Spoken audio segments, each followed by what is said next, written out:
जी हाँ, जिस्म फरोशी का ये धंधा काफी शर्मनाक और दर्दनाक है और इस पर बात करने के लिए हमारे साथ स्टूडियो में मौजूद हैं इस वक्त हमारे गेस्ट। और सबसे पहले हम बात करेंगे गौतम जी से। गौतम जी, ये पूरा जो मामला सामने आया है, यहाँ पर सबसे अहम भूमिका पुलिस की है क्योंकि पुलिस ने ही इसका पर्दाफाश किया है और आप रिटायर्ड पुलिस ऑफिसर रह चुके हैं, तो आप हमें कुछ रोशनी डाल सकते हैं कि किस तरीके से ये धंधा पनपता है, किस तरह से पुलिस को इसके बारे में पता होता है और कैसे छापेमारी होती है, इसके बारे में कुछ आप रोशनी डाल सकते हैं?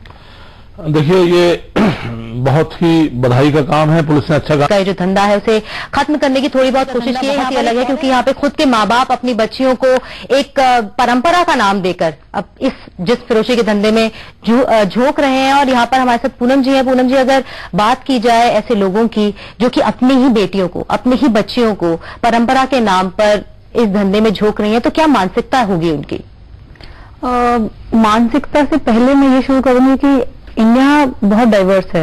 इंडिया में बहुत सारे कल्चर्स है। मेट्रियार्की जो बोलते हैं हम कि मेट्रियार्की है, पेट्रियार्की है, तो ये भी एक टाइप का कम्युनिटी है जो एक पर्टिकुलर वैल्यूज को रन करता है। इलीगल प्रोस्टिट्यूशन है, इलीगल ह्यूमन ट्रैफिकिंग है, इसमें कोई दो राय नहीं है। लेकिन जो मॉरल वैल्यूज जो होती है, मॉरल वैल्यूज हम अपने फैमिली से, अपनी सोसाइटी से, कम्युनिटी से सीखते हैं। तो ये ऐसा समुदाय है जो बड़ी सोसाइटी से कटा हुआ है। एक हाईवे पे एक कोने पे कहीं पे ये लोग रह रहे हैं। दूसरी बात ये कि जब आप अपने बच्चे को सिखाते हैं कि चोरी करना गलत है, चोरी करना पाप है, तो ये आप ह्यूमन वैल्यूज, मॉरल वैल्यूज अपने बच्चे में डाल रहे हैं। लेकिन अगर आपकी फैमिलीज में, आपकी कम्युनिटीज में वो वैल्यूज नहीं ट्रांसफर करी जा रही है एक जनरेशन को दूसरे जनरेशन, तो ये जो बच्चियां जो इसमें इन्वॉल्व होती है, इनको नहीं लगता कि ये कुछ गलत कर रहे हैं। इनको लगता है कि दिस इज नॉर्मल। ये जो नॉर्मल क्योंकि हमारे खुद के माँ बाप हमें ये नॉर्मल की डेफिनेशन है वो अपनी तरफ से बना लेते हैं। तो जब हम एज एन आउटसाइडर जब हम उसको देखते हैं कि बाहरी तौर से जब हम अपनी सोसाइटी से उसको कंपेयर करें, तो हमें लगता है ये कितना ग्रॉस डिविएशन है हमारी सोसाइटी से, लेकिन वो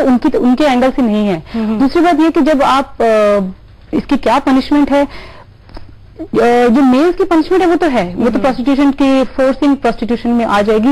लेकिन जब ये फैमिलीज जो इतनी पुअर होती हैं, जब ये महिलाएं खुद कहती हैं कि हम इसमें खुद ही इन्वॉल्व हैं, कुछ तो होंगी जो इनकी फैमिलीज की जो खुद कहती है कि हम इन्वॉल्व हैं, तो उसमें पनिशमेंट की फिर कोई स्कोप नहीं रह जाता है।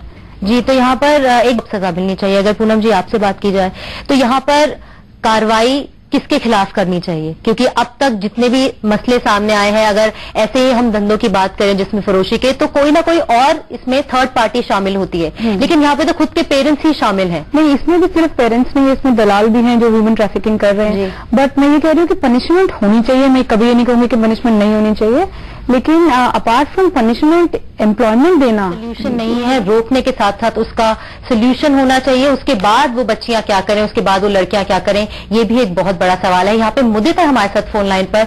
मुदीत जी, बहुत बहुत स्वागत है आपका P7 न्यूज पे। जी, अपनी राय रखिए। मेरा